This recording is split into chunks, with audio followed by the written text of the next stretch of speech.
Welcome to the INFOWARS Nightly News. It's Monday, April 7th, 2014, and here are our top stories.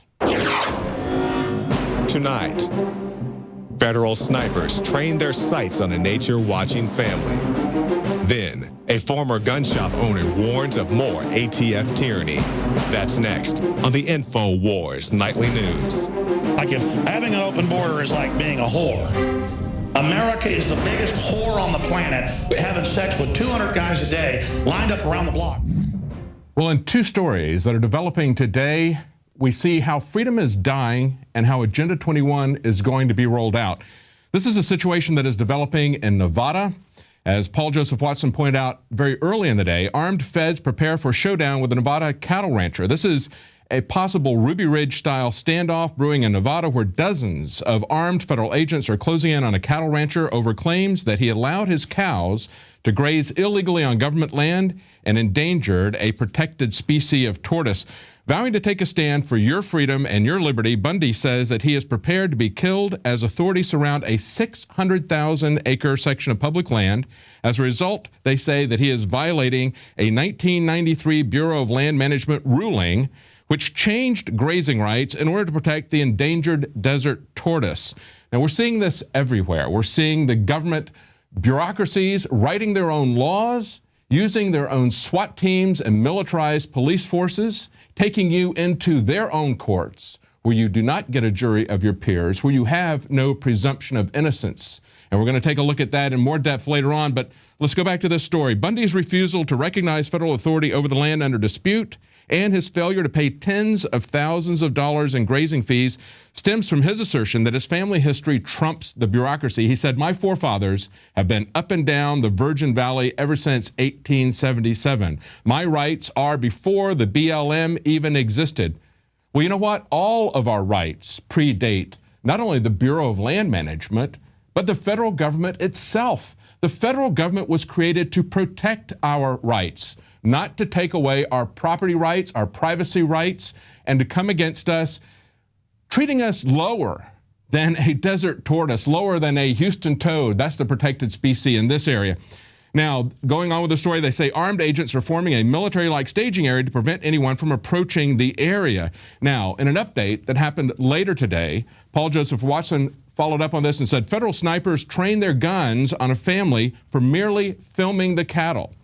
Federal snipers with the Bureau of Land Management trained guns on members of the same family yesterday after they dared to stop and take video footage of cattle outside the bounds of a designated, quote, First Amendment area, unquote, before arresting one of the men for noncompliance. Now, they're rounding up his cattle, and so they were filming it. They said, "We were not on the land.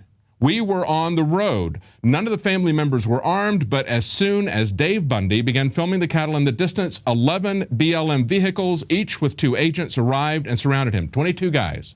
They also had 4 snipers on the hill above us, all trained on us. We were doing nothing besides filming in the area. The family were told to leave the area via loudspeaker because they had violated the crudely established First Amendment area. Now, this is essentially what is happening to all of us, folks. We are all being surrounded and outnumbered by a massive bureaucracy. Look at this next story.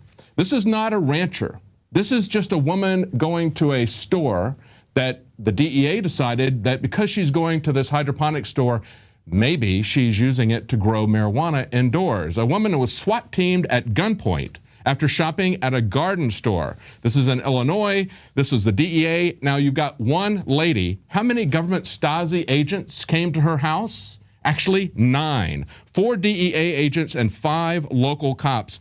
This happened last October. It's just now being revealed. The raid was a culmination of a month-long stakeout, during which feds searched through her trash, monitored her electricity usage, spied on her activities in general, all because they thought she might be growing marijuana. She said, "They had a gun pointed at me and said, 'Are there any illegal substances in your house?' Well, basically, I think the most illegal substance in her house were the jackbooted thugs who had no right to be there." Her attorney is demanding that the case be thrown out of court because they did find a small amount of marijuana, 9 grams of marijuana, so they charged her with a misdemeanor. A misdemeanor, okay? Not even under their drug laws is that a serious crime. He said the search warrant was bogus because they had no reason to search for her because all she did was go to a store. But I want to point out one more thing from the story. The DEA agents also managed to get a hold of her electric bills and claimed that they were consistently higher than her neighbors. And that was the basis of arguing for the search warrant. Think about that. If they're looking at her electric bills and saying that they're higher than her neighbors, that means they're looking at the neighbors' bills too. Probably not too difficult to do with all the smart meters that are out there invading everyone's privacy. We have to get beyond the left-right paradigm spectrum. We have to understand that everybody, whether they're a rancher or whether they're a housewife, is under attack, under surveillance from a government that has slipped the bounds of the Constitution. We are all at jeopardy. When I look at this First Amendment zone that they created for a rancher on his own property, okay, as they're stealing his property from him, I'm reminded of the First Amendment, the quote-unquote free speech zones that they put at political conventions now. You can go to an area that is out of sight and away from the politicians and the cameras if you want to exercise your constitutionally specifically protected First Amendment rights, to address your grievances, to protest in public.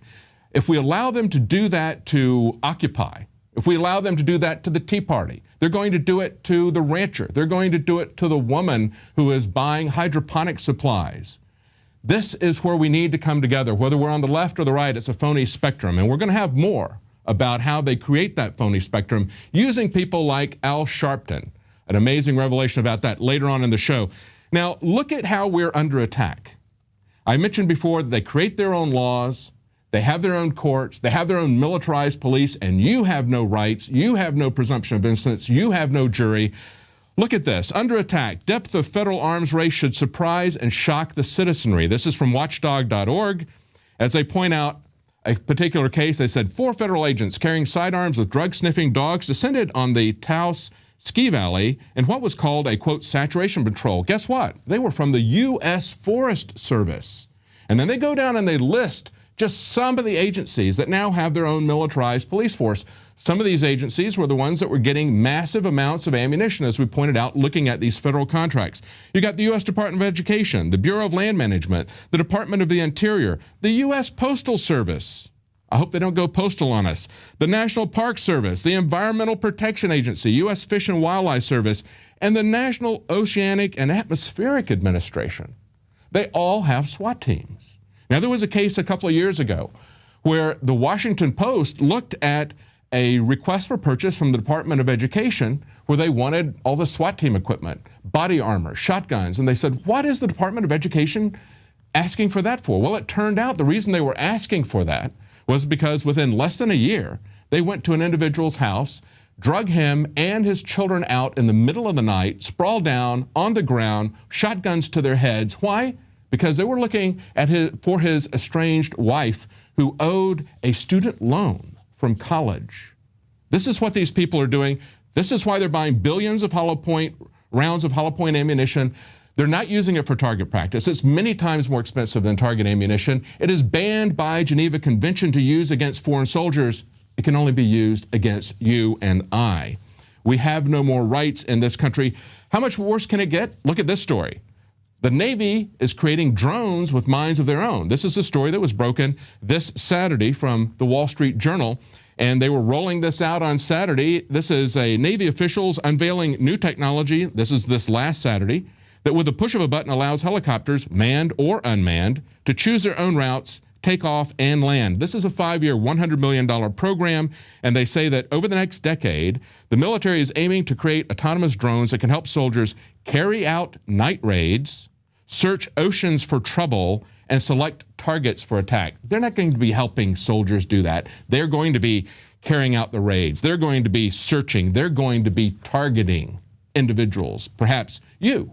Perhaps they might think that you're a drug dealer because you went to a hydroponic store, so they stick a drone on you. Now look at this. They call this a truly leap-ahead technology. This is a quote from Admiral Clunder. He said, what we're talking about here is full-size helicopters. We're talking about delivering 5,000 pounds of cargo, and he said the helicopters can choose their own routes, pick landing sites, and change their destination if they spot unexpected obstacles that emerge at the last moment. Now, listen to what they're saying here. We're starting to move into an autonomous regime, and that's going to have hugely disruptive effects. That is the executive director at the Center for New American Security. He says, I would almost call it a revolution. Now, understand that when they talk about disruptive effects, disruptive technology, when they talk about a revolution, they think that's a good thing. They see that as a positive effect. You and I are the ones who are going to be disrupted, and the revolution is a revolution against our form of government and the Constitution. One more quote from this article. Autonomous drones that require less human oversight could also take some strain off of the Pentagon as it cuts back the size of the military to deal with budget cuts. That's right. Who needs compartmentalization when you can get a handful of tyrants and their minions to control the entire population through the leveraged technology that they have with autonomous drones? It sounds like a movie that's just been released, doesn't it? Well, let's take a look at how they are attacking guns, for example, because that is ultimately our last line of defense. And it is something that, even though it is a gun issue, every time they come at our rights, they use many of the same techniques. And of course, this is Common Core. Common Core approved textbooks are being used to rewrite the Second Amendment, reports the New American. This is the way they report about the Second Amendment in these Common Core textbooks. The people have the right to keep and bear arms in a state militia. Okay, they say the government of the United States is currently revisiting the Bill of Rights. They have determined that it is outdated and may not remain in its current form any longer. And then this, the amendment states that people have the right to certain weapons, providing that they register them and that they have not been in prison. The founding fathers included this amendment to prevent the United States from acting like the British, who had tried to take weapons away from the colonists, okay? And then finally, now in an interview, Fox News asked a superintendent of an Illinois middle school about this, and he said, what happens with the right to bear arms in the context of 2014 is the right to bear arms in reality, not as it's written in the Constitution, but in reality is in any way abridged, and the answer is yes. And in some places, by the need to register guns or to register gun owners and so on. There you go. Well, that's Common Core, and that's the way they attack the Second Amendment, with doublethink, with propaganda, with subjectivity. That's why Bill Gates puts $150 million behind Common Core. Now, of course, the ATF will also use intimidation against gun store owners to get what they want, and that is records on gun purchasers. We reported back in 2012 that the ATF was requesting records of gun owners in Alaska, and that's one of many stories that we've run on it. But on today's Alex Jones radio show, we had a former pawn shop owner in Iowa, and I say former because he had to close his business because of Obamacare, but he talked about how the ATF intimidated him for the records that they were not legally allowed to have. We're going to have that report from Alex Jones radio show right after the break, so stay tuned.